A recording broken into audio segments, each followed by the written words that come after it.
myself. Just realized I forgot to add myself to the stream. So I'm sitting here talking to myself. So yes, it is 12:34. I'm a little early today. Thought I'd try out bumping back a half hour, see how things go. So it'll be 12:30 my time Pacific, 3:30 on the East Coast. Who knows in other places of the world. I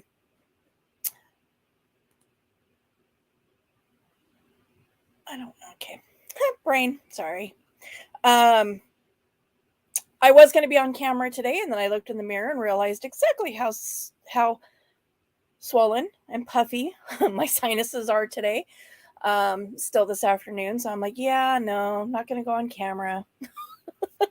So you get to watch my avatar today. Sorry, guys. So today we're going to be talking about, why is this on slide 2, actually? Narcissistic personality disorder and victim mentality. First time doing a PowerPoint presentation of my own. And also first time ever doing one on Canva. I was like Googling around because I don't have Office on my computer anymore since I'm not a student. And so I did a quick Google search to figure out a free program. And I'm like, oh, I didn't realize. I guess I need to play in Canva a little bit more. Because honestly, I didn't realize, it didn't even occur to me that I had it there. So yeah, narcissistic personality disorder is one of 10. Oh, I probably should have double checked that. Let's see, personality disorders.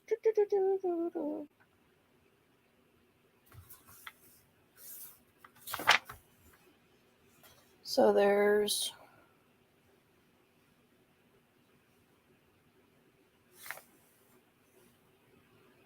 1, 2, 3, 4, 5, 6, 7. There's more than that because anyway, it's one of many personality disorders.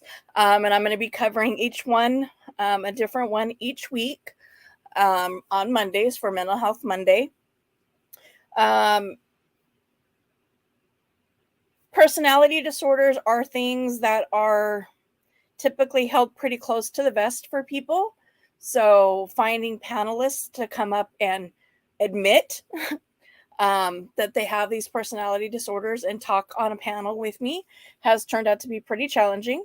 My daughter has been pretty open about having borderline personality. So when I get to borderline, she will come up and talk about her experiences with that personality disorder, how it affects her, and stuff like that. But that being said, I don't know anybody who openly admits that they have a narcissistic personality disorder, nor do I know anybody that openly admits that they have a victim mentality. So we're going to do a slideshow, and I also have a video that I found that talks about the difference between narcissism and narcissistic personality disorder, because they are very different things.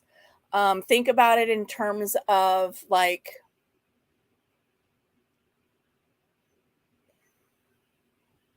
you might like to be organized, but you don't have obsessive compulsive disorder. Whereas if you're so obsessed about being organized that it interferes with your life, then they look at it as a disorder versus just a personality trait. So narcissism versus narcissistic personality disorder. So a trait versus a disorder is kind of what the video will talk about. So I figured I would start with the video, and that way it'd give people time to pop into the chat. And then we can kind of go from there, and hopefully I'll have some listeners and I'll have some questions. This video is 22 minutes long.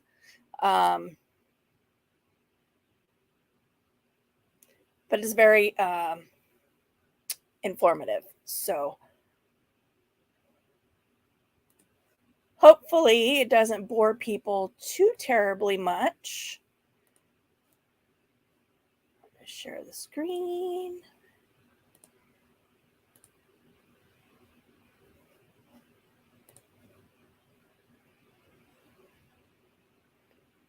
Make sure none of my personal stuff is shown.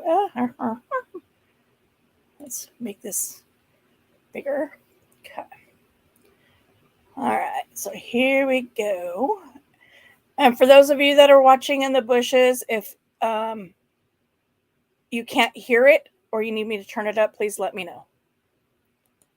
Dr. Ramani describes narcissism as the second-hand smoke of mental health. But why? And why is narcissism more dangerous than just being self-confident? What exactly narcissistic personality disorder is? What is it? Okay. All people with narcissistic personality disorder are obviously narcissistic. Okay. Not all people who are narcissistic may have narcissistic personality disorder. So it's a fine point, but it's an important point since everybody's throwing this word around these days, right? You know, it's not unlike other diagnoses that have different meaning to them. This is like a character assassination, right? So when we talk about narcissistic personality disorder, there's a long list of patterns, and they have to have 5 of the 9 on that list. Yes. It has to be something we call pervasive, meaning it cuts across situations with a variety of people, at work, at home. It's not just like they're narcissistic to only you and they're nice to everyone in the world. It tends to be pervasive. But here's the rub. It has to involve what we call social and occupational impairment and subjective distress. That's a fancy way of saying it is messing up that person's life. They're aware it's messing up their life and they're uncomfortable with it. And that's where you don't see as many people with narcissistic personality disorder.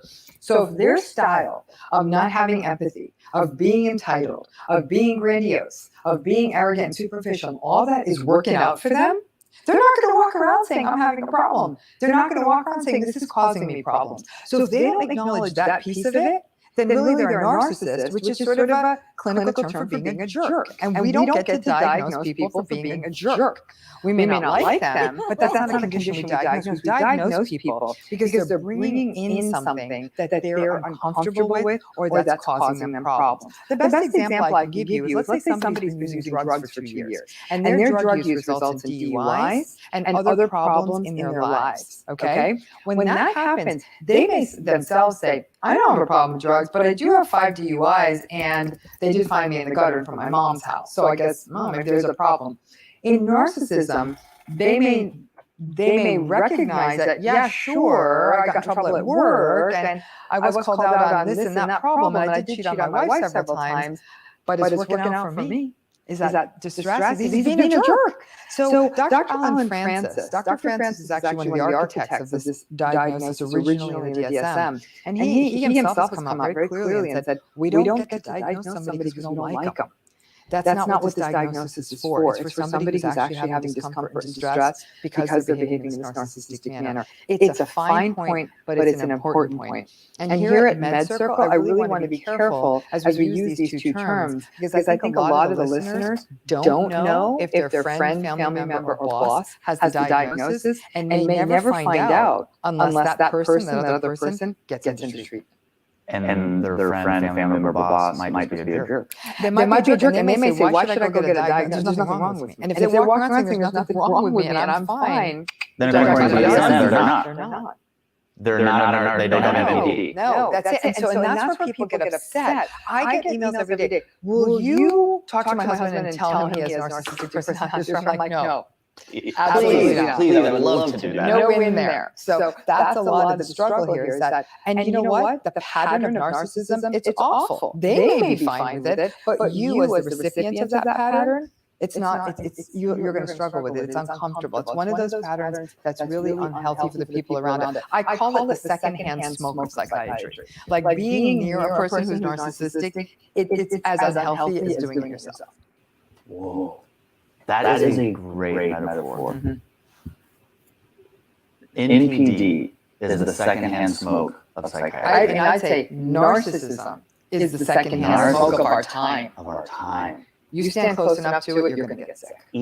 That's a huge deal for people because somebody might not get the diagnosis, Yeah, but there's still all these toxic behaviors that are affecting Oh, them. absolutely. And you know what? In some ways, the diagnosis is irrelevant because all that's doing is saying the person's having problems because of it. But if they're lying, manipulating, exploiting, raging at you, who cares if they have a diagnosis? That's not good for you to be in the presence of. And then it takes us back to that more critical issues. Why are people like this? They're like this because they're insecure. And that makes people feel guilty. Well, if he's insecure and this is why he's doing this, and that's what we're going to have to get to the core of.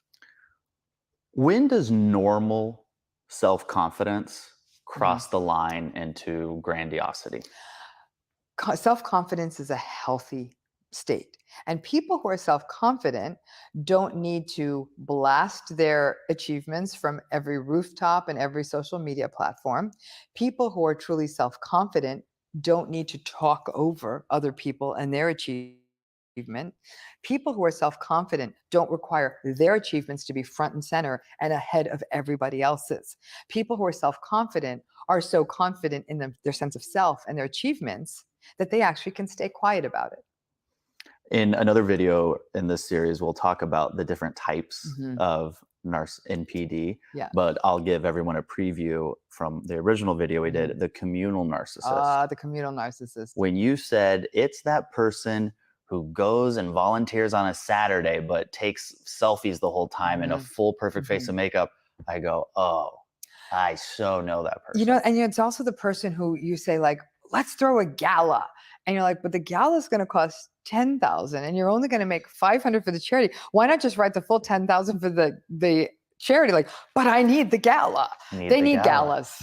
They need galas. They need parties. They need celebrations. And you know what? I'm smiling when you say that because I think smiling is one of my coping mechanisms, by the way, like laughter and smiling, because these are very deep and heavy topics. And they're affecting a lot of everybody who's in a relationship with a narcissist. Which is almost everybody.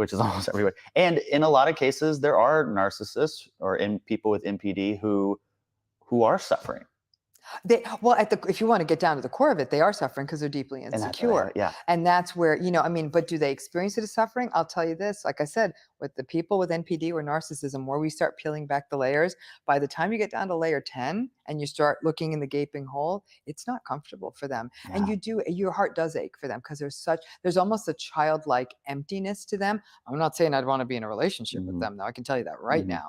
I mean, I can handle it for an hour at a time, but my God, for a person who actually has to live with that day in and day out, it's a nightmare. Are there common co-occurring disorders with people with NPD? People who have narcissistic personality disorder or even narcissistic traits, there are several co-occurring patterns we can see that are more likely to happen. All forms of substance use disorders. A lot of times it's to fill the emptiness or to enhance the grandiosity. So alcohol use, cocaine use, a stimulant use, that kind of thing. So you'll see some of that. Depression. Interestingly, narcissism and depression can hang out together. A lot of it is that insecurity and that emptiness. It's not unusual to see those two kind of hanging out together. But are they getting diagnosed with depression? Sometimes they're getting diagnosed with depression because they might be very irritable. We'll see that in men. What will happen is you'll sometimes confuse the two as well, because a type of narcissism we're going to be talking about today is called covert narcissism. People who are covert narcissists, they're a little bit like Eeyore from Winnie the Pooh. It's like, woe is me. No one understands me. How come the world is so unfair to me? And they seem so downtrodden that they look depressed. And then all of us will treat them as though they're depressed, and we're making absolutely no headway. And then one day you dawns on you're like, oh, this isn't depression at all. So actually, quite frankly, we'll often treat the depressed. We'll think they're depressed before we'll think they're narcissistic. But wrongly so. Yeah. Again, just highlighting how important it is to get the right diagnosis. It really is, because these personality patterns also make treating other mental health conditions. For example, it's not unusual for narcissism to also be found coexisting with bipolar disorder, which is also a very messy kind of issue to treat, because the grandiosity of the mania and the grandiosity of the narcissism often collide. So you'll see that too. And when I've worked with families of when they have adult children who are substance abusers and the adult child goes into rehab, I'll also know that adult child has narcissism, and I'll ache for them, because they're thinking their child's going to go to rehab, not only come out sober, but sweet. They come out sober, but they're still as irritable, invalidating, sort of mean as they always were. That part's not going to go away. That's the narcissism. Maybe even more so. Even more so. And you see this a lot in substance abuse treatment circles, that you see a lot of it together. Yes, exactly. Because the substance use was sort of helping them kind of shore up their defenses. Yeah. And so it can make treatment much, much more complicated. You'll also see a greater likelihood of, for example, like patterns that are sometimes labeled love and sex addiction, kinds of like compulsive sexuality, compulsive like relationship patterns. You'll see that coexisting with narcissism as well. It just makes everything that much harder to treat. Yes. That's what it is, because you don't tend to get as much emotion. There's a lot more defensiveness. I know more than the doctor. There is a lack of empathy. There's a lot of projection. All this stuff really makes it hard to do really deep psychotherapy with somebody. How many different types of NPD are there? Well, there's different kinds of narcissism. Okay. Whether those translate into subtypes of narcissistic personality disorder. I once said there's 9 possible symptoms of narcissistic personality disorder, which means there's thousands and thousands of possible combinations. Right. But if we were really to look at it in 5 patterns that I've sort of broken down in my book, and this is based on the theoretical work on narcissism, drawing from other people's work, when we talk about the types of narcissism, they're not really subtypes of narcissistic personality disorder, but there are different kinds of patterns we see of narcissism. And I think it's important to see the differences, because it shows us this doesn't look the same across everyone. And then some people say, well, that's not narcissism. The person I know acts like this. And I'll say, but it's a similar pattern. Let's get down to the brass tacks of what all narcissists look like. In all narcissism, we tend to see a lack of empathy, grandiosity, entitlement, superficiality, chronic seeking of validation outside of them, arrogance, and a real tendency towards rage, as well as a tendency to manipulate or exploit other people. Those you tend to see across the board to varying degrees. So let's start at the top with what I consider the most severe and problematic narcissistic pattern, and that's the malignant or the toxic narcissist. These are the folks that almost look like psychopaths. They'll exploit other people. They take advantage of other people. They lie, they cheat, they work the system to their advantage. They can often be quite successful. You might wonder, why am I not calling them psychopaths? They can sometimes feel remorse for what they're doing. They're like, this isn't cool, but I just got to get this part done and I'll make it right. Mm-hmm. Whereas a psychopath wouldn't need to make it right. So there's just a really manipulative, mean-spirited edge to them that can be very unsettling. But when you first meet them, they're extraordinarily charming, extraordinarily charismatic, confident, successful. So that's sort of your malignant toxic type. You'll often see these folks running big companies, at the heads of government, all of that. Like they really know how to work a system. Wow. The next in the group is what I call sort of your classical grandiose narcissist. And that's what most of us think of. Mm-hmm. The person who's braggy, who really is entitled. I'm special. I deserve special treatment. It's almost like your celebrity narcissist. That's what your grandiose narcissist. They brag a lot. They show off a lot. Look at my new car. Look at my new this. Look at my new girlfriend. It's a lot of show and tell. They suck all the oxygen out of the room. All the usual traits, but they don't tend to be as exploitative and as mean as a malignant narcissist, but they are sort of your classical kind of narcissist. The next narcissist on the list, and this is probably the most mysterious one and maybe the most revealing to MedCircle listeners, is the covert or vulnerable narcissist.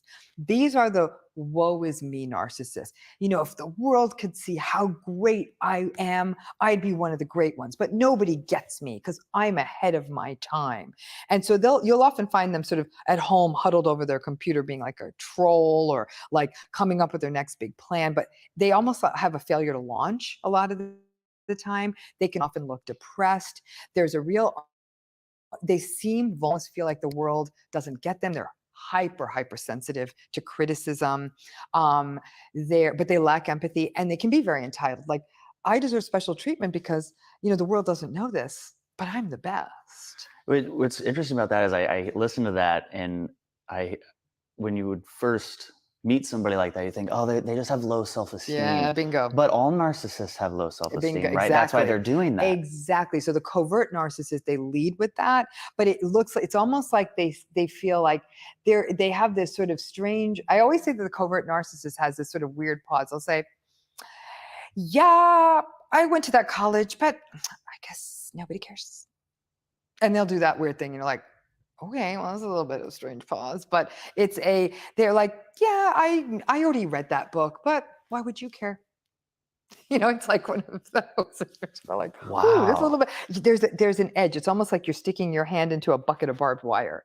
It doesn't feel good. It's like, but even with those examples, even though they were just random examples, I still feel the pain for that person. Oh, they feel the world pass them by. Yeah, but I don't feel the same way with a grandiose narcissist. You won't as much. No, they feel, the covert narcissist, though, ultimately will get to the point where they feel the world owes them something. The world owes me. And there'll be a real edge to them, because they seem really sad, and you'll often try to help them and you'll wonder why they're so ungrateful. Well, that's why that can feel really uncomfortable for other people who are so sympathetic to them and wonder, why are they not ever saying thank you or recognizing all we did? Yeah. Now, number 4 is the communal narcissist. The communal narcissist can be very confusing because they're out there volunteering and flying all over the world and doing their own personal rescue missions. And, after every hurricane, they're posting online hurricane goals, #hurricane goals. And like, let's all raise enough money and let's send lots of stuff to animals. They're the hashtag narcissist. They're the hashtag narcissist. Yeah. But they're like, it's all about their goals for helping the world. And like, you'll see them. I mean, you know about animal rescue people, like they're always holding their rescue dogs, but then they go home and they're really mean to their husband. And they love going to galas and they want buildings named after them. And if they do give a donation, they have to hold 20 gold shovels and have lots of pictures taken. Like, it's all about they do all these things to get validation. That's their tool for getting validation. Are often really unkind to the people, their immediate family, or the people who work under them. They can be absolutely awful to them. And people say, oh my gosh, you're so lucky you work with him. He's so charitable. And the people are just like, oh no, this is really that's one of nice. Many characteristics he is. So the communal narcissist is it takes a while to sort of to peel off that layer. And then to sort of, that's why I always say, pay attention to how a person treats the person who don't have as much power as them in that situation, because that's going to teach you a lot. So they'll be really sweet to the recipient of the charitable dollars, but really mean to the person who's working with them. And that doesn't add up. The last narcissist is sort of kind of a good nature. I'm going to call them the benign narcissist. The benign narcissist is like this sort of clueless, uninsightful person who just says really vapid things, very superficial, only cares like, all I want is like a fast car, and you're driving a piece of junk. Like, they'll be very dismissive of other people. This sounds like every 16-year-old I've ever met. In many ways, there's an adolescence, there's an immaturity, but they really aren't that mean-spirited. And you can actually kind of say, that's not a nice thing to say. And they're like, well, yeah, I guess so. But then they'll go back and say it the next day. I always say it's nice to have a few benign narcissists on deck because they're fun to have at a party. Like, just keep them on that list, but never turn to them at a time of need. Just because I'm curious and I get to ask questions, which, somebody put me in charge to do this. Who would you most want to be in a relationship with? Those are my five. Those are your 5. Oh, mama, and just solitude and in a cabin isn't enough. Because I'm going to take, if solitude in a cabin is my option, I'm going with that one. Okay, so it's not an option. I don't think any of those are a good you have to choose one. You have to choose one. You have to choose one. I might choose the communal narcissist and just be glad they're doing nice things for other people. Hope to God they're nice to me. Yeah. But I have to tell you, that can be exhausting because when the whole world is saying, you're so lucky, he's so charitable. Right. You're like, oh my gosh, he hasn't said something nice to me in 15 years. They're all painful. Maybe the benign one, but even that, you feel like you're forever in a relationship with your high school boyfriend. Right. That's not nice. Right. So if the cabin by myself for the rest of my life isn't a possibility, I'm going communal. I get it. With therapy. I can have a cabin from you like 2 acres away. Yeah. And then we can just meet when we want to hang out. I don't recommend any of these types for a relationship. Okay. But what about my idea for, I'll have a cabin 1 acre away from yours? That I'll do that. Okay, because you were shaking your head no like this. I was like, wow. You might be a narcissist, so we have to be. That's true. I'm a little wait till after my therapy session. Before I take you as my neighbor. If you don't know what we're talking about, go see the previous episode. Okay. Out of those 5 types, is there one that's most common? I would have to say probably the grandiose, the classical narcissist. Okay, yeah, so that's why we think of it because it is the most common. Okay. What am I not asking you about narcissistic personality disorder as it is define from understanding it that I need to be asking? You know, all the patterns I gave you are what you see of the 9 characteristics that a diagnostic manual like the DSM would require. What's really interesting is that our diagnostic manuals are now taking sort of a new direction in how we think about these personality patterns. And in the most, I mean, not to put too kind of bookish a point on it, but the DSM now views narcissism and all of the personality disorders through a new kind of a lens. And it looks at, for example, how a person views their own identity. And the narcissist identity is very much caught up in how they're viewed by other people. So they don't have a core sense of self. Their sense of self is governed entirely by the world outside of them. That's actually a terrifying feeling. Like the only way I'm good is if everyone tells me I'm good today. That's very unstable. Right. We also look at goal setting. How do they set their goals? And narcissists set their goal in a way that will get them approval from the world. So either they set their goals unrealistically high so they can talk about the big goals they have, which they're never going to meet, or they set their goals a little too low so they know they're always going to surpass them. So, but no matter what, their goal setting, once again, is based on how they can talk to the world about these things. Then when we look at other areas, we look at empathy and their lack thereof. So now DSM is looking at this across all personality patterns, and people with narcissism don't have empathy. They look at people as existing to serve their needs. What can you do for me? And then I'll make a relationship with you. So that's why a lot of people say, but that narcissistic guy was really nice to me. I'm like, yeah, because he needed you as a sales contact. Yeah. And they're like, oh. Or they like the fact that you live in the right neighborhood in town. There's a need being served. And then finally, DSM is looking at narcissism through the lens of intimacy. And that's one thing that narcissists are not good at. They're not good at intimacy. They're not good at close relationships. By and large, their relationships are superficial and are really engaged in for personal gain. So they might get a very attractive partner because that makes them look good to the world. They might get a wealthy partner because that will make sure they have lots of money. They might get a famous partner so that they look good to the world. I mean, the characteristics on which they choose the partner are deeply, deeply superficial. And so that's how a narcissist chooses. And so when we look at those areas, self, goal setting, empathy, and intimacy, that's another way to view narcissism. No matter what, it's just really that it comes down to that core insecurity, that sense they cannot regulate themselves from the inside out, that they don't have a good sense of identity, and that they're really reliant on the world for telling them what they're about, which makes them actually quite resentful. Yeah, really, really fascinating. In our next video, we are going to dive deep into what causes narcissistic personality disorder.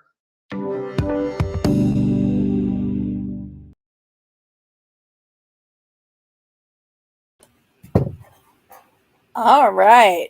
So, powering off.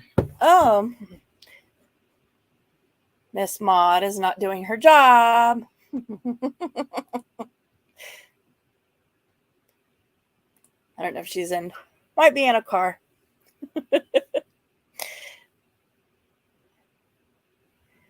Your ex-best friend would call you 20 times a day about her problems. Yeah. Yeah, it was kind of interesting because, being that, so I guess I give a little bit of my background. I'm, excuse me, I'm a licensed drug and alcohol counselor. So anybody that knows anything about addictions knows, I mean, nobody wakes up in the morning and decides they want to be an addict. You can have a mental health disorder and not have a substance use disorder go with it, but very, very, very, very rarely do you find somebody that has a substance use disorder that does not have a mental health disorder.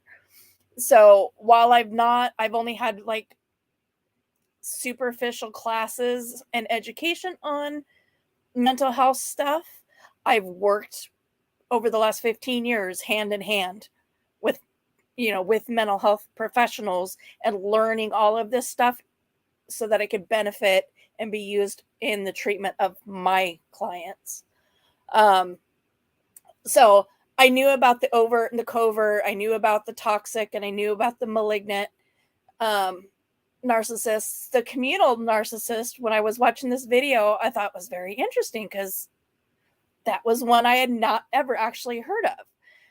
And as I was sitting there thinking, I'm like, how has that never come up? And then I'm like, oh, duh. Drug and alcohol field. How many people in active use are out there like doing community service, and just doing things, unless they're court ordered to do it. So I'm like, well, duh. It kind of explains, but yeah. And thinking about the different types of narcissists, if I had to pick who I would be in a relationship with, it would be the communal. Oh, that's good to hear, Violet. Love it, love it. Meth is a hard one. Them stimulants, man. When you look at it from a psychological standpoint, you go back to Freud. I kept trying to say Einstein, and I'm like, oh my, that is the wrong crazy haired dude. Was Sigmund Freud, when he was talking about the ego, the super ego, and the id. That's meth hits that inner child. It hits that id, and it hijacks the brain all the way back to early childhood, where it's all about instant gratification. And so while all substances require your brain to rewire chemically, meth, and well, stimulants in general, meth, cocaine, and that kind of any stimulant, really, you have to rewire chemically, but you also have to rewire behaviorally, because you have to go back and relearn how to be patient and to not expect, boom, boom, boom, right now, all the time. Oh yeah, going through detox, not fun. Congratulations on your sobriety, though. That is so awesome. That's awesome.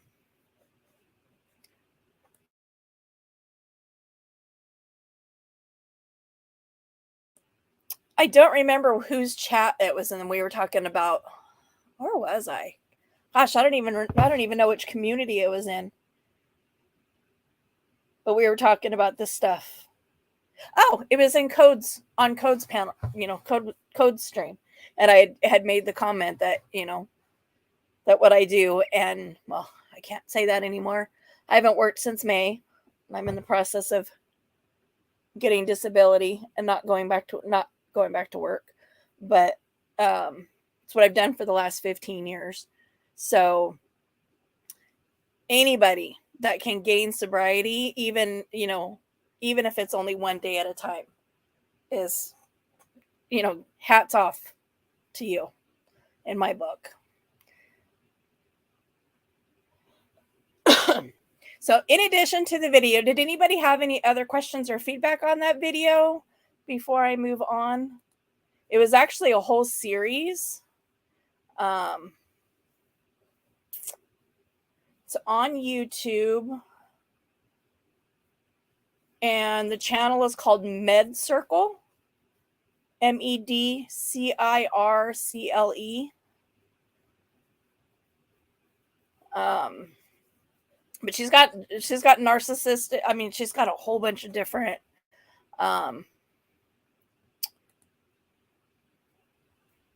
topics. Is that the word I'm looking for?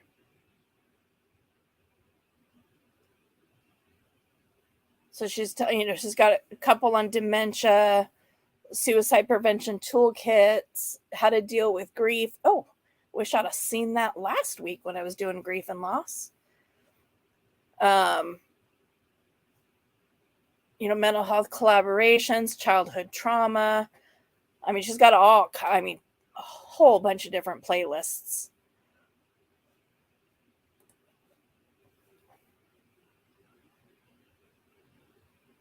Yeah, you've dated a few, and I think for you, for sure. And Violet, you may connect with this as well. Is that people with a personality disorder tend to also attract others with a personality disorder. So borderlines and histrionics tend to end up with narcissists, and people with OCD tend to So the personality disorders, they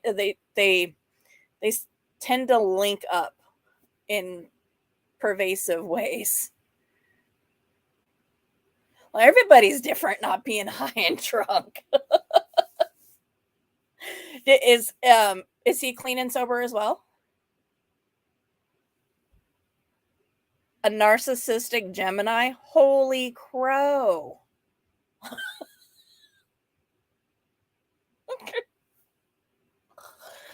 Geminis in and of themselves come with a whole package. Yep. Wow. Yeah. Yeah, talking about the grandiose narcissist, from where I'm at, in my experience, where I have encountered the most number of narcissists, and also in like great clusters, has been in business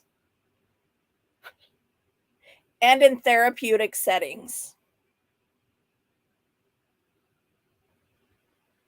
Lola, are you sneaking up on me? Oh, there you are. All of a sudden I was hearing my cat meow. I'm like, what the hell?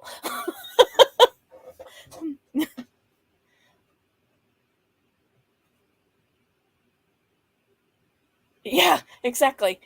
Did I see Jules come in? Oh, there you are. Hi, Jules. I thought you were going out trick-or-treating. Yeah, it is that, being in the therapeutic field, mental health professionals, drug and alcohol, I mean, anybody in that therapy session, they tend to have at least a lot of narcissistic traits, if not full-on narcissistic personality disorders, at least in my experience. But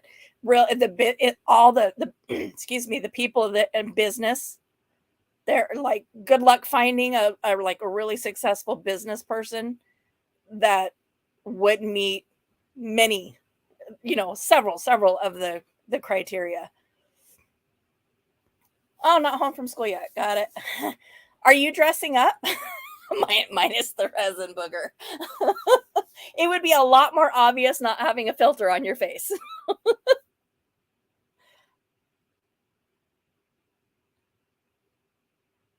Oh, so he's still using.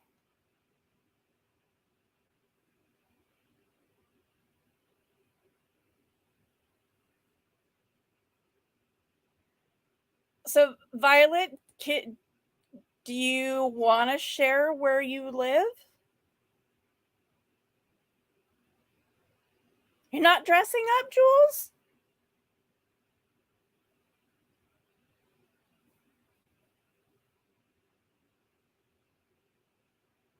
Yeah, by borderline personality and narcissists, like, they're like, flies to shit. on the attraction meter. They're like two magnets coming together. But yeah, it's the trying to meet in the middle, the low self-esteem of the borderline personality with the perceived high self-esteem of the narcissist. So the borderline looks to the narcissist to lift them up, when in reality, the narcissist probably has a lower self-esteem than the person with the borderline does. And so it doesn't ever work. It doesn't ever work.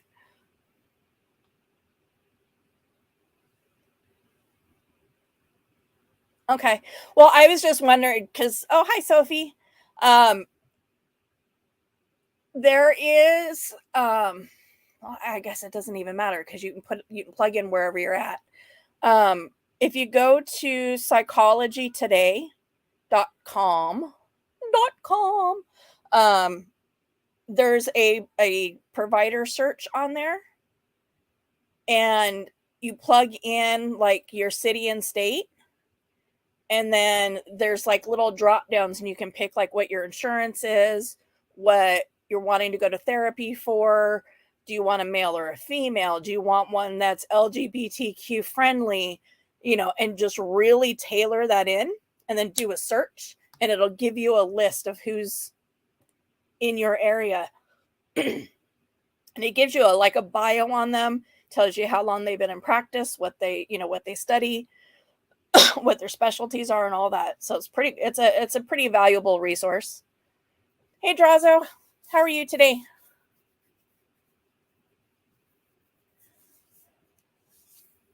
Yeah, I don't know. The only Libra that I knew was my dad.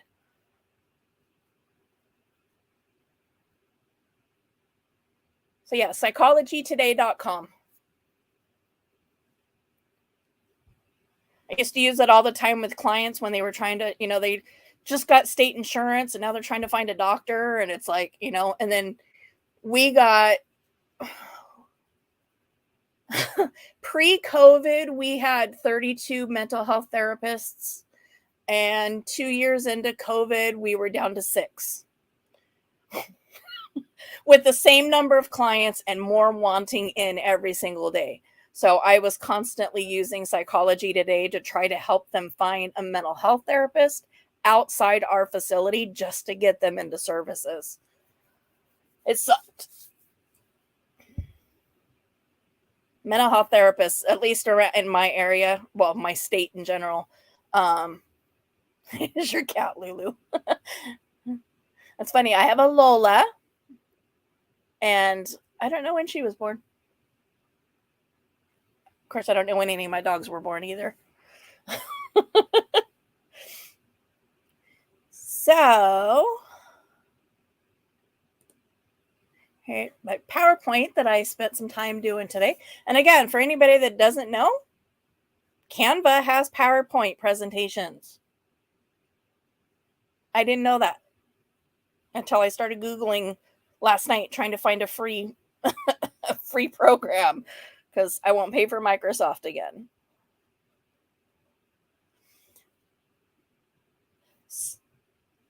So the victim mentality, there's actually several different personality disorders that the victim mentality kind of ties into. Narcissistic. See, I had them all memorized. Let me find I had them all on a list when I was making my PowerPoint. So now I don't know where my list went.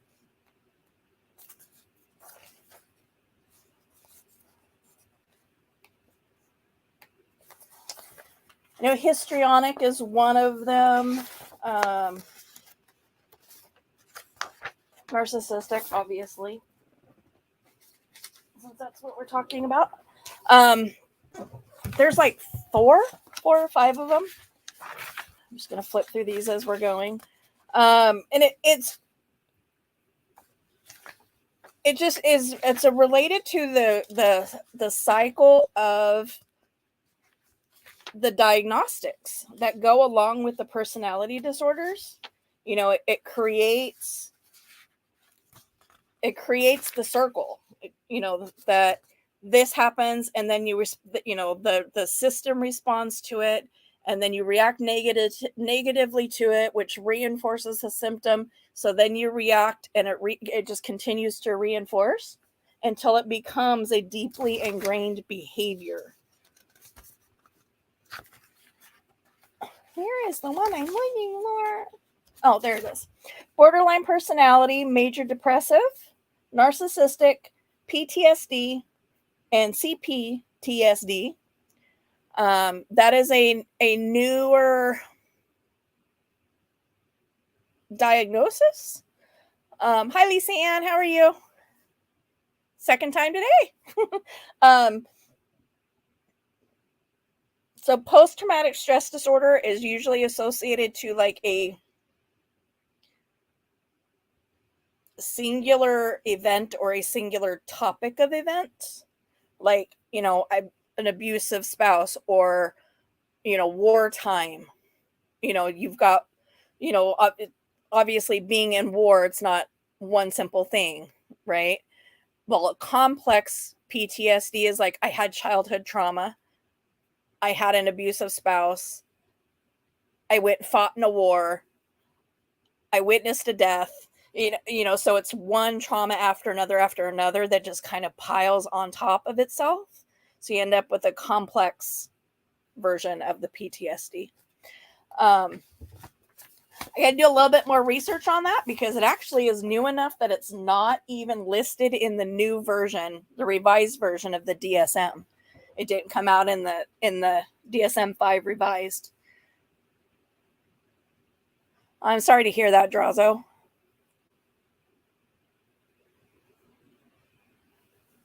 Ugh. Yeah.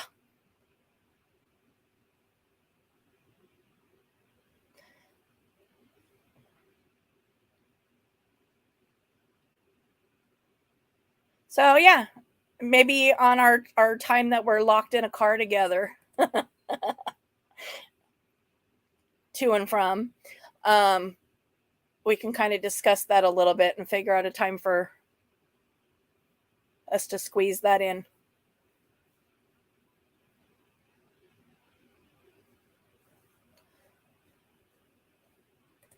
All right. So the diagnostic criteria for narcissistic personality disorder. Remember, she said you have to meet 5 of these 9 in order to meet the criteria for the actual disorder. So the NPD versus just traits or the ism.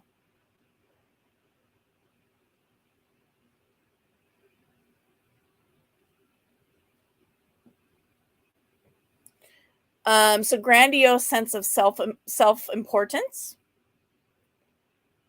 preoccupied with fantasies of unlimited success. Like she was saying, I'm going to have the best car, I'm going to have the biggest house, I'm going to have the best job, I'm going to have the richest husband.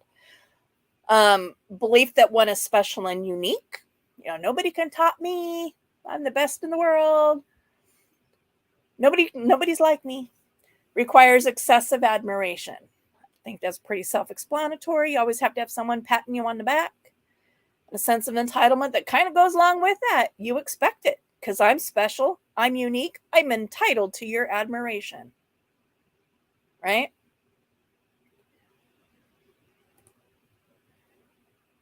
Interpersonally exploitative. So interpersonally, that's between, interpersonal relationships, friendships, significant others, spouses, parent-child, whatever it is. You exploit all of those relationships for your own benefit.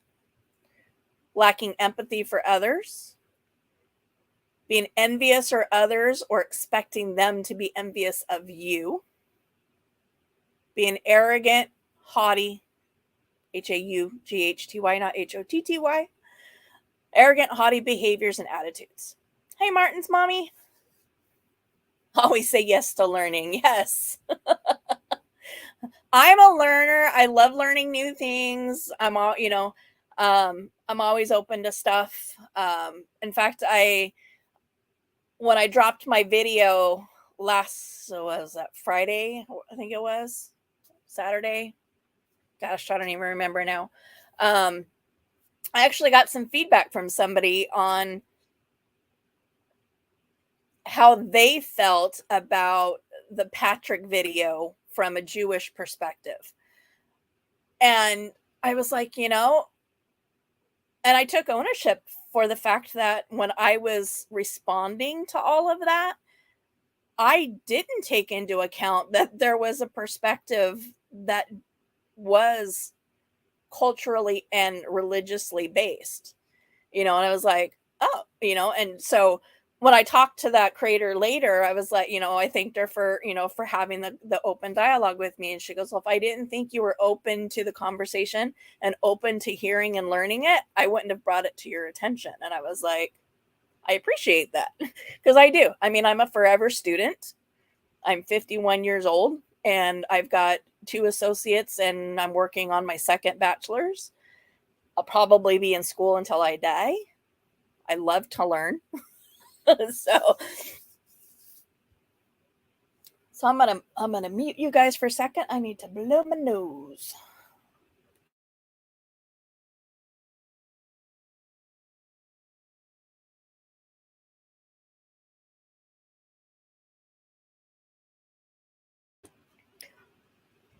Oh, good Lord, Violet. I would almost guarantee that if some CPTSD there between all the different things.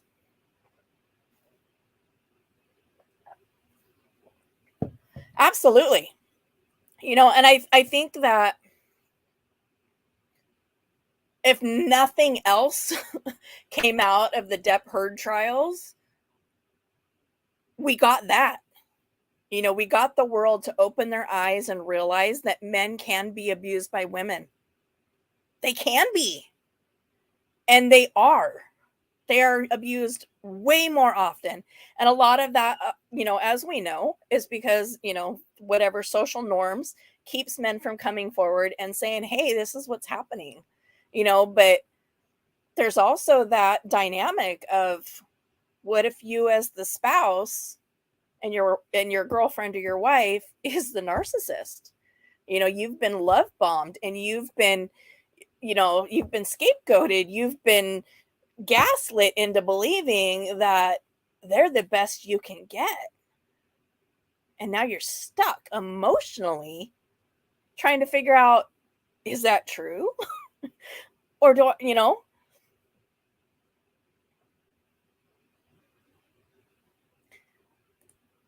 I would be interested in having a conversation about that. I don't know how traumatic being, that is for you.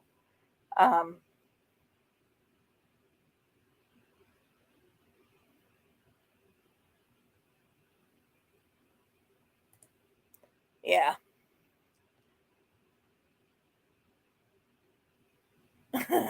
Yeah. I won't say any more on that.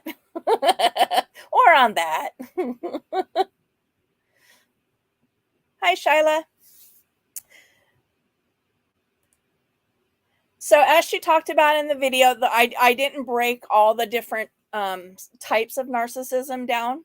I just did the overt and the covert, because that is typically what just your run-of-the-mill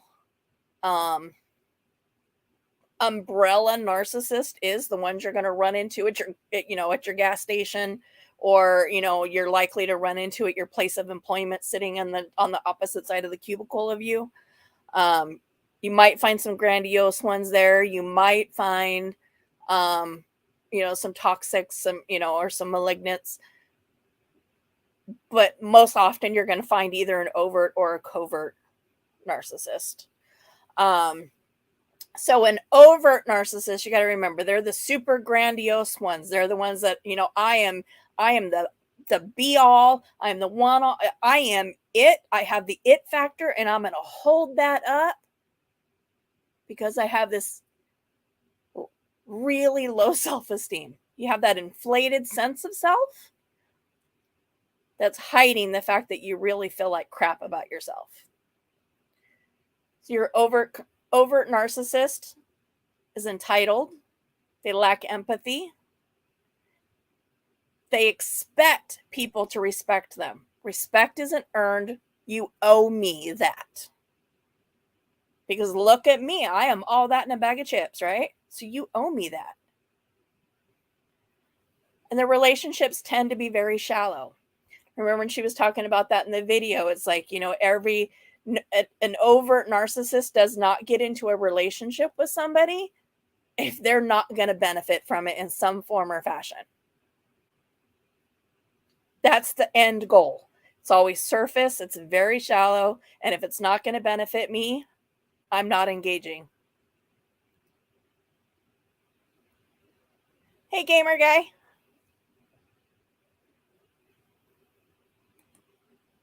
Yeah, respect is earned.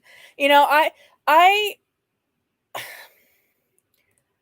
got a lot of flack because I had said in a chat once that women, it was so long ago, I can't even remember what I said, but basically I said women are not, they're not respected simply because they're female. Just because we have different parts doesn't mean it's like, oh, I was born a female, now everybody has to respect me. No. You still have to earn it. And you have to earn that respect from men just as much as you have to earn it from women. Respect isn't handed to you just because you're a female, in my opinion. And I had said that, and boy, did I catch a lot of heat for that, because apparently that's not a popular opinion. But I stand by it. I don't think, no, you don't. In any relationship you have, you earn that respect. You don't wake up with it. You're not born with it.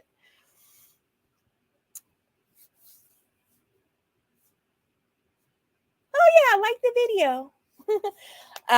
So the covert narcissist, they are the ones that know they have a low self-esteem, and they envy others because of that. They want what everybody else has. But at the same time, they have a complete disregard for other people, what they think, what they feel, what they need.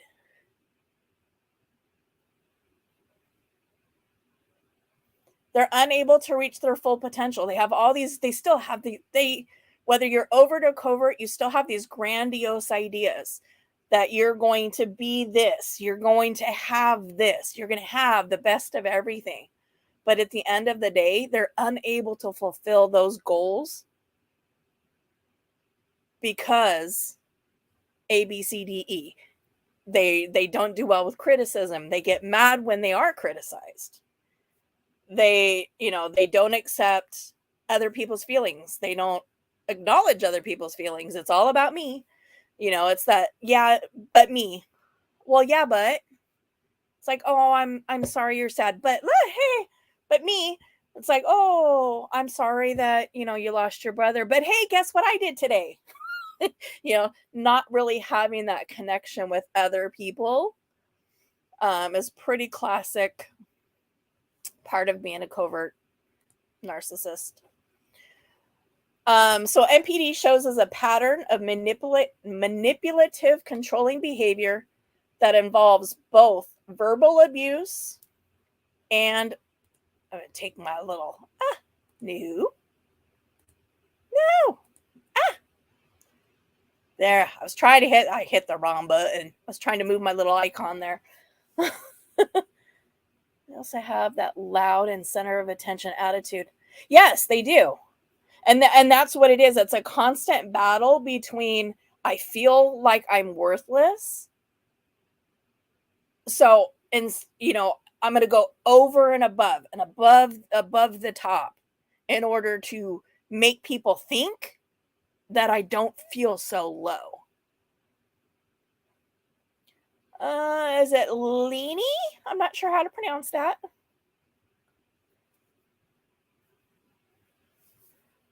Yes, it's good to see a nice full room. This makes things so much more exciting. It's like it's hard for me to do live streams when the only person that's in here is my daughter, who I talk to every day already.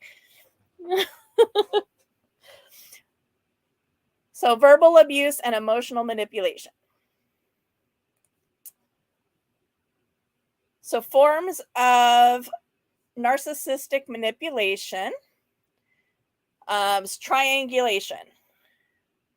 Leany. Okay. Thank you, Jules. So triangulation. You see that a lot. It's that, I'm going to pull somebody in because I need my buddy. I need somebody to back me up and tell me that I'm right. You're wrong. I'm right. See, look, even they agree. Right? I'm right. See?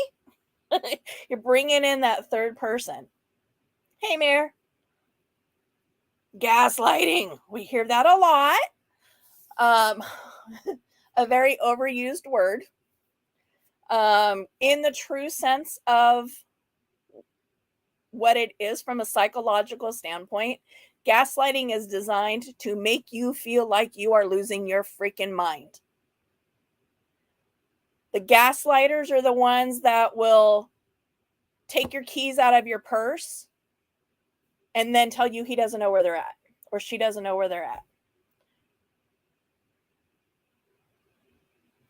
They'll say something to you and then turn around and deny it and tell you that you're imagining things. That's gaslighting. It's designed to make you question your own reality, your own sense of perception, your own sanity.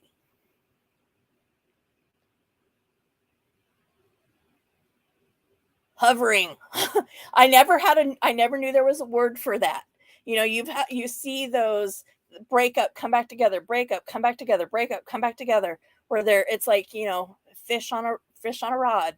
It's like, we're gonna break up. I hate you. Get away from me. I never want to see you again. Oh, baby, I love you. Please come back. Please come back. You know, and they just draw you back in, and then it starts all back over. Scapegoating.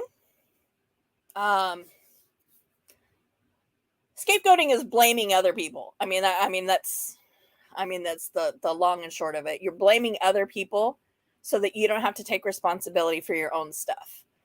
And typically, when you will pick a single person to be your scapegoat or your primary scapegoat. You can have some peripheral kids, but usually, hey housewives, usually you'll have just a primary target that you'll blame all the time. There's actually in the family system for well, again, it started in the addiction field and kind of filtered out into the mental health. There's the family dynamics. So you have, like, you know, when you have an addict in the family, you have your enabler, you have your hero, you have your scapegoat, you have your clown.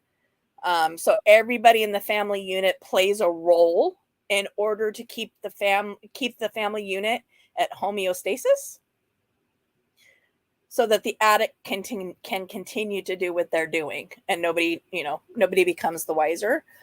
Well, you know, if you've got a narcissist as a head of household, you're probably going to need somebody to deflect all of that distress and that craziness that comes along with it when eventually it spirals out. Remember, think back to the video when she was saying that, you know, when things are going great, yeah, they're a jerk. And everybody else around them says, dude, you're a jerk. Quit being a jerk. He's like, hey, this is working for me. And, you know, what's wrong with you? This. Again, you know, when things start to spiral and become out of control, they have to find somebody to divert that attention. Yeah, blame you for something they misplaced. Daniel.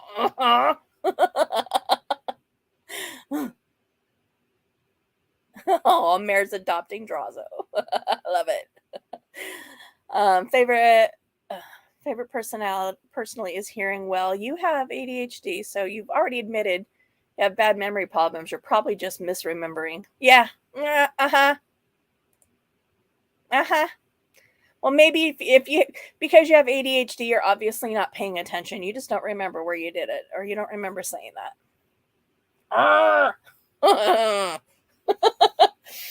Yeah. And then passive aggression. You're blame shifting. You're sabotaging yourself, and you are a sarcastic mofo. And again, that's about deflecting away from your own behaviors. Aw. You taking her trick-or-treating, Drazo? Lost child. I forgot about lost child. I was the lost child in my family. And then later ended up becoming the hero of the family. As my older sisters went away. My role as I became the only child at home, I ended up taking a lot of those different roles in order for my dad to continue being an alcoholic and trying to maintain the house. Keep in mind, my dad died when I was 13, so imagine the trauma I have.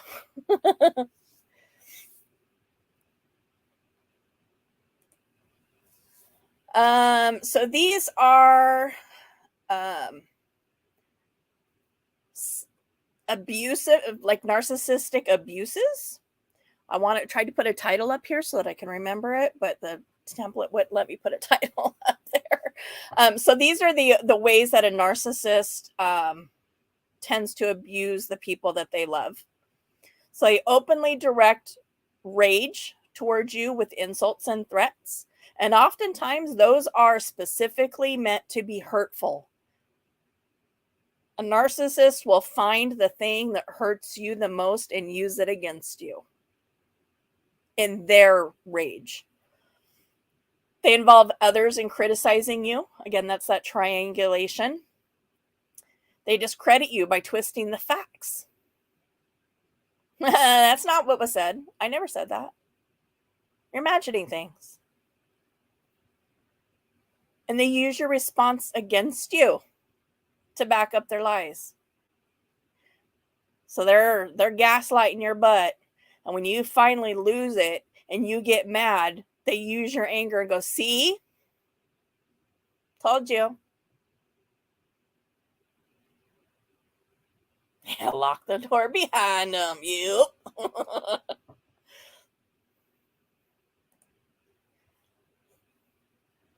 Oh, so this one's narcissistic abuse. I don't know I don't remember what the last one was. Anyway, so the casting the blame.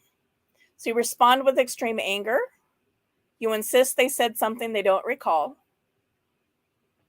They get so angry that you begin soothing them. You're telling them it's going to be okay. You're okay. Just calm down. Let me get you a drink. They're intentionally saying things that are hurtful. And at the end, they have you apologizing to them and saying, I was wrong. You were right. I was wrong. Yeah, reactive abuse. Yeah, reactive abuse. I can do whatever I want. I love it. I'm going to do whatever I want. I am married. I've been married for 30 years.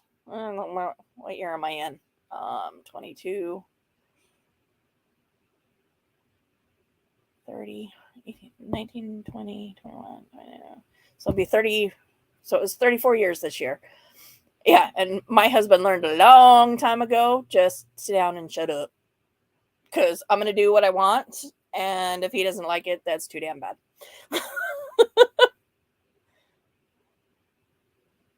Oh, neener. I love it. That makes it even better. I love that there's the picture that floats around on Facebook every couple years where it's like, there's a 2-story house and there's a pile of just everything out in the driveway. And it says, what did he do? And it challenges you to make a guess as to what he did to get all his stuff thrown out the window.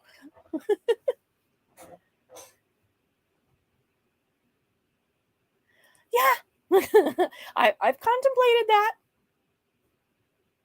You're like, can orange be my new favorite color? I don't know about that.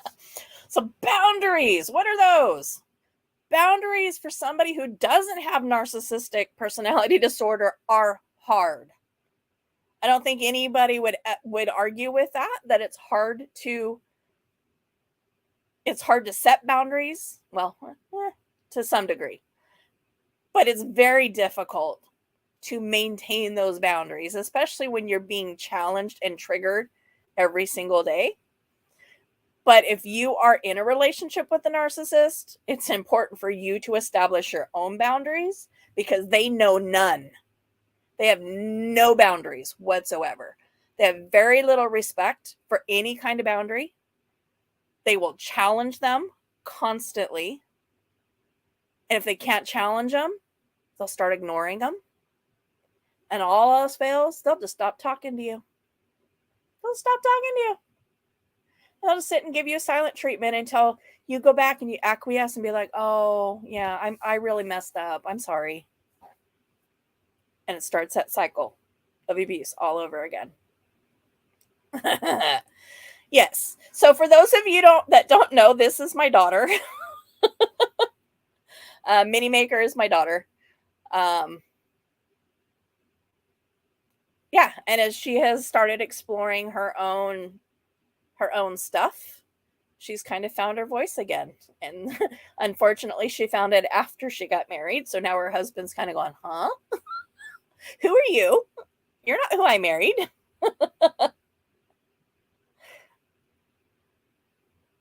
Tattoos and long hair. I know. I'm with you, Beverly. I'm like, peace and quiet. I'm like, I love it. You know, my husband comes home. I sit in my craft room. I close the door. He'll like pop his head and be like, night. I'm like, peace. I'm like, just leave me alone. Don't talk to me. I love peace and quiet. I mean, I loved having my granddaughter here, but it's like, oh, it's so nice to like, oh, it's so quiet here.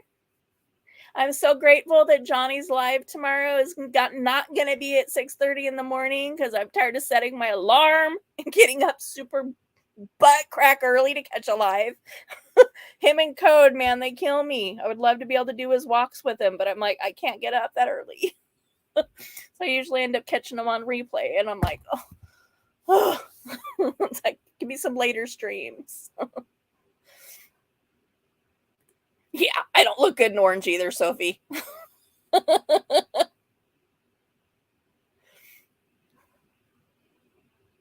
funny. I have actually found, I've stumbled onto a channel on YouTube, and it's her, gosh, I've got to look into her history, but she has done some prison time, and she looks super young, like, I don't know, 24, 25, like really young girl.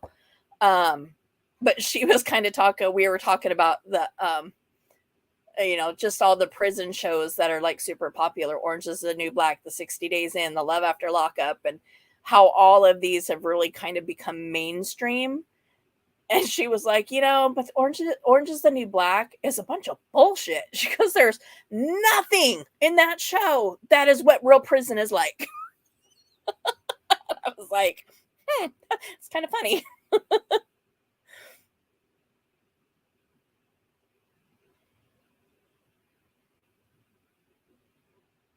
Yeah. River, shut up. Yeah. So victim mentality, again, so that's the other half of this. Again, like I said, victim mentality goes with several different personality disorders. It kind of is self-explanatory. It's when a person feels like a victim across all situations, even when the evidence suggests to the otherwise. Oh God, thank you.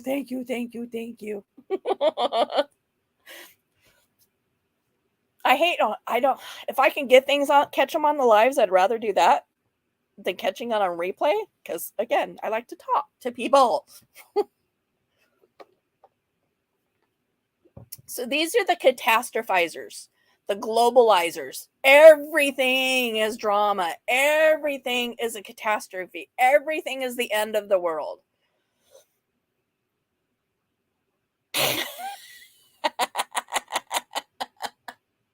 In front of no one.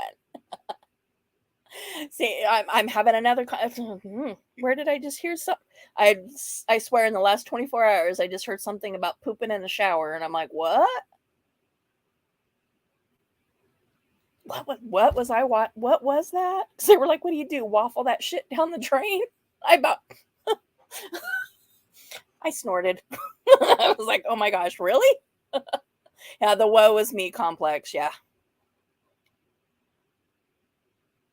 Yeah, and that's what she was saying.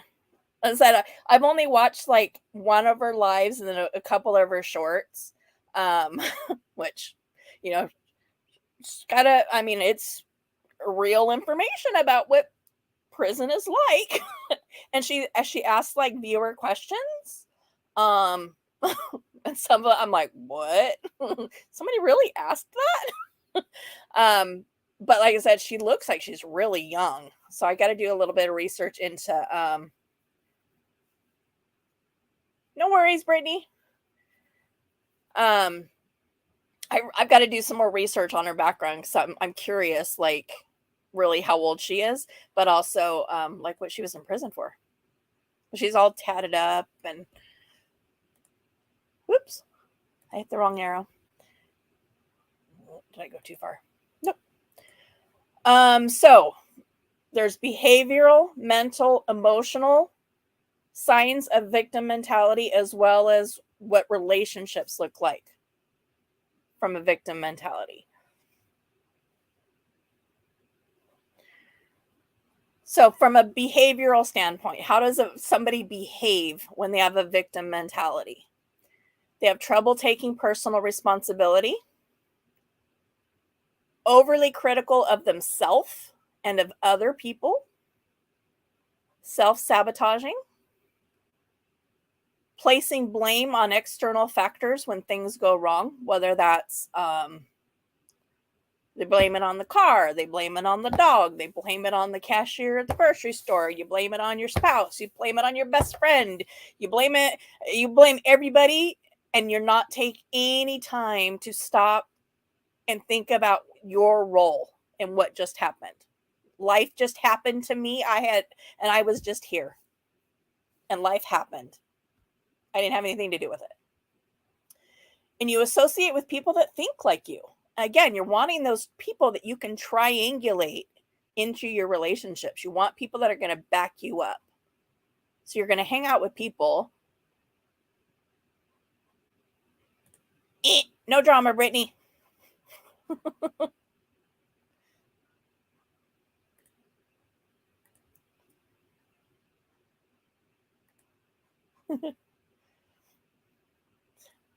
You have county prison tats, huh?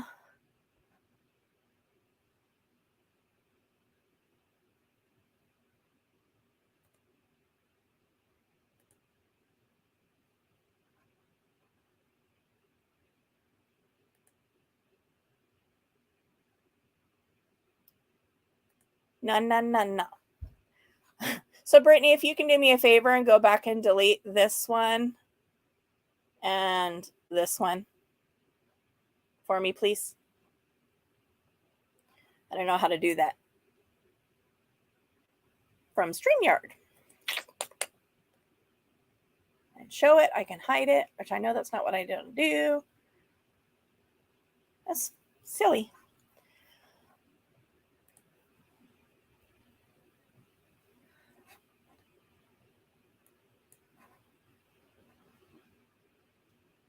Oh, a couple prison tattoos on my county prison. What? I was gonna ask, what's a county prison? So signs of a victim mentality from the mental standpoint. So you place, whoa, behavioral. Huh. I don't know what that one was supposed to be. Seeing the world as unfair or unsafe. Harmful thinking patterns or self-harming behaviors. Globalizing and catastrophizing. Again, that's that, it's the end of the world and everything. Think about Amanda Heard again, where everything was just this big ordeal. I think there was that running joke that, oh, Sophie, you're my mod. Can you go back and delete those two?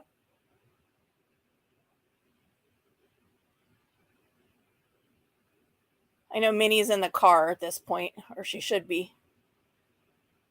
Oh, yeah, so is Sam. And then ruminating over past wrongdoings and hurts. You can't get past them. It's 10 years down the road and you're still butthurt. You're still sore about it. Still pisses you off. And it takes you to a level 200 every time you think about it. I don't know what that fifth one was supposed to be. It didn't save for whatever reason. Signs of victim mentality from an emotional standpoint. anxiety and depression, feeling like you're unseen. Think about that again from, if you've been in a relationship with somebody who's a narcissist, right? So if you're on the flip side of that, you end up feeling like nobody sees you. You're worthless. I'm invisible. Guilt and shame. Low self-esteem. And then in relationships, signs of a victim mentality in a relationship. You're emotionally unavailable. Difficulty with intimacy and trust. Again, think back to the video when she was talking about these are new concepts with the DSM that people who are narcissists have difficulty with intimacy and trust. And again, that's that low self-esteem. I can't open myself up to other people because what if I get hurt? So if I'm going to get hurt, I'm going to hurt first. I'm going to strike out. I'm going to lash out first because I'm not going to let you hurt me. Not going to happen. Failure to accept constructive criticism. Thank you, Sophie. I thought this was interesting. A mistrust of authority figures. I never really thought about that from a victim standpoint. But it makes sense at the same time.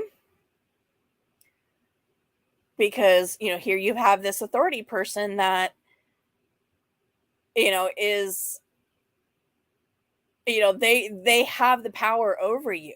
So if you've got this victim mentality where everything is against me and I don't deserve for good things to happen to me, and no matter what I do, everything's going to go wrong, why the hell would you trust somebody of authority? Why would you trust your boss? Why would you trust the police department? Why would you trust, why would you trust anybody in authority? Made sense. Just never thought of it. Keeping score. This is a big one. And anybody that knows the fair fighting rules, you don't keep score in a relationship. Remember what happened 3 months ago? Okay, but we're fighting about the fact that I stepped on your foot. Why?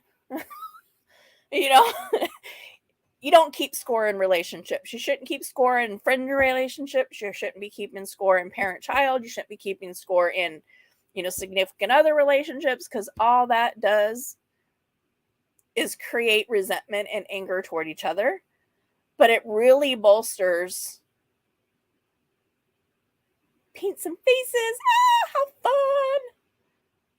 I know. Whoa. I just got a freeze warning on my computer. What?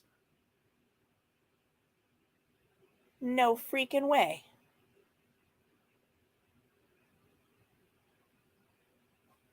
That better be wrong. I click on it, now it says rain off and on. And I'm like, freeze warning my butt. At least I don't have any kids that I have to worry about checking out trick-or-treating, though. But so coping strategies. Practice self-compassion. That was kind of what we were all trying to tell Jules the other night about, it's okay. It's okay to cry. It's okay to be human. Don't be so hard on yourself. And that goes for everybody. But that's one of the therapeutic approaches when we're working with somebody who is in this catastrophized state of mind that everything in the world is out to get me, is teaching them that it's okay to not be okay. It's okay to not be okay. You don't have to be on point all the time. You don't have to be angry all the time. You don't have to be happy all the time. You don't have to be anything all the time. It's okay to be not okay. I got a little S and then the rest is in all caps. Shift that self-identification. So she kind of touched on that a little bit in the video.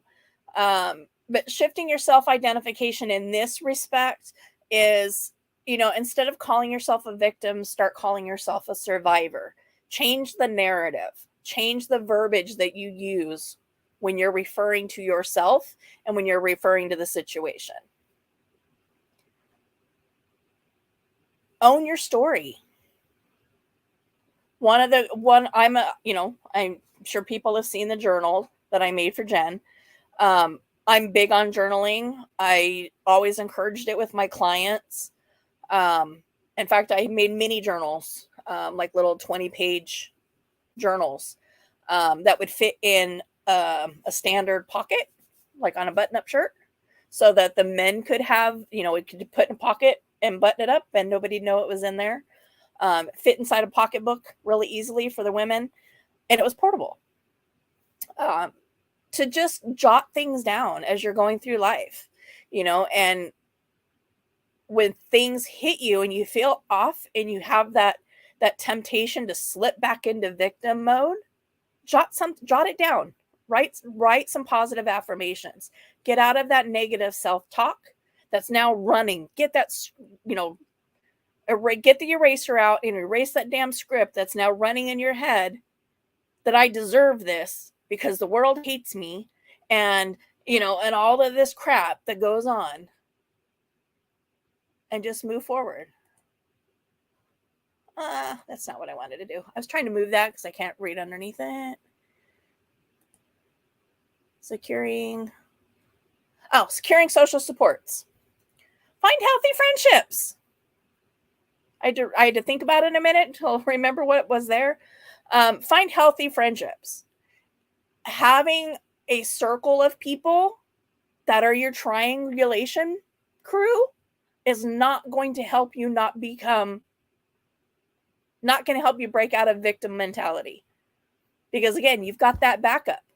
You've got that person going, yeah, you're right. You're right. The world, you just have the worst luck ever. Everything happens to you. You're right.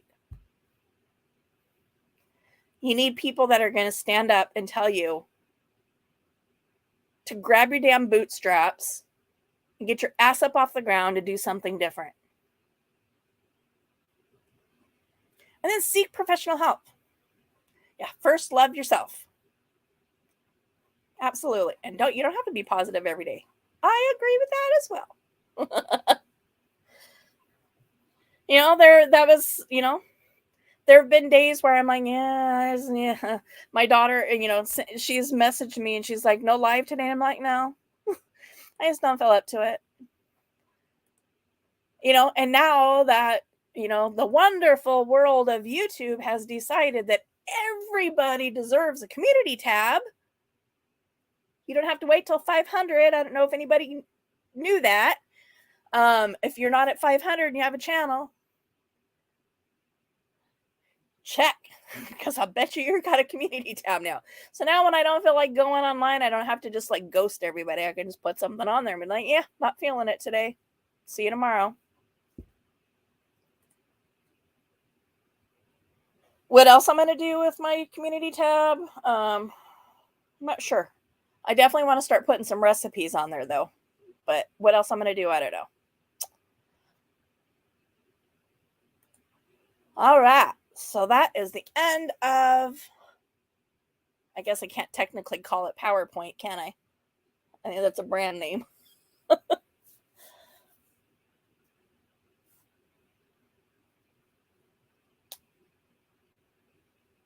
I know, it's so funny. My son, I don't know how many he's got on his, how many subs he's got. I think he's got like 300 and something, maybe.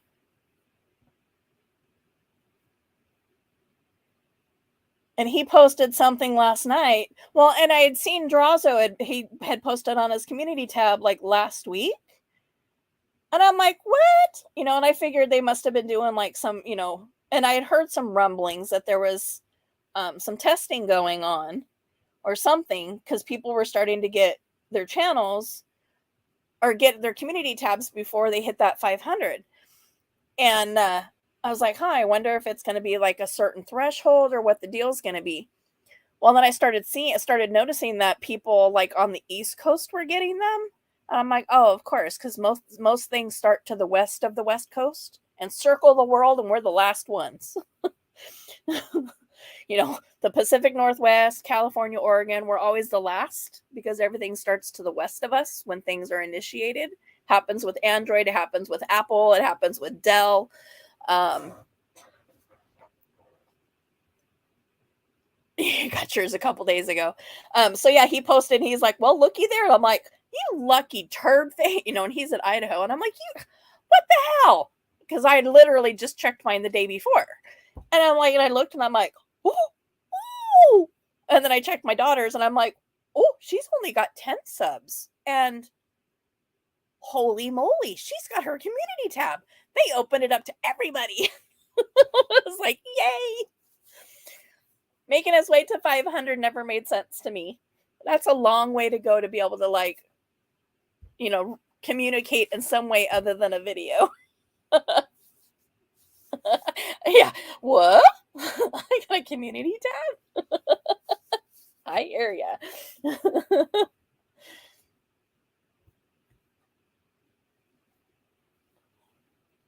Well, we'll start subbing up to each other, and we'll just work on getting everybody's numbers up. You guys have helped me a lot for sure. I greatly appreciate it. So I don't know how many people actually saw the intro coming in. I do tend to stick to a schedule. So Mondays I do mental health stuff. A lot of the videos that have already been recorded have been about my mental health stuff, with some splattering of stuff like this in between. But this will probably be moving forward, doing more stuff like this because I'm out of my own mental health stuff. Tuesdays I do diamond painting and I do open chat. Wednesdays is what I'm doing on Wednesdays is making journals and doing journal tutorials with an open chat. Thursdays I cross stitch on stream with an open chat. And then Fridays is Physiology Friday. So I talk about medical stuff. And again, same thing. I've talked a lot about my medical stuff, but I've run out of topics. So I'm not sure what I'm going to do on Fridays now. Yeah, 31 more to get to our 1K. I'm already subbed, so I can't help out any further there. But all right, guys. Well, I'm going to let you guys go because I know that there's lots of people probably getting their munchkins fed or, getting them ready to go out trick-or-treating. So I hope everybody has fun. Be safe. Don't forget, not to put a damper. Well, today's the last day of Squish the Booby month. If you didn't schedule your appointment, try to get it scheduled if you're due. But also do not put a damper on Halloween. Don't let your kids eat anything until it's been checked. Keep in mind that things are laced with a lot of really nasty stuff. I remember back in the day, all we really had to look for was, razor blades and stuff like that in our candy. Well, just be careful.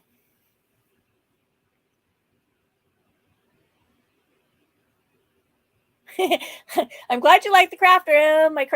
This is my insanity. I know it's getting out of control again. I don't have enough storage, I think is my problem. I need to go up, but then I'm short and I can't reach if I go up. So I'm like, I don't know what I'm going to do. All right, guys. So, yeah, exactly. It's fentanyl. Yeah. Yep. So just, check the packaging very carefully.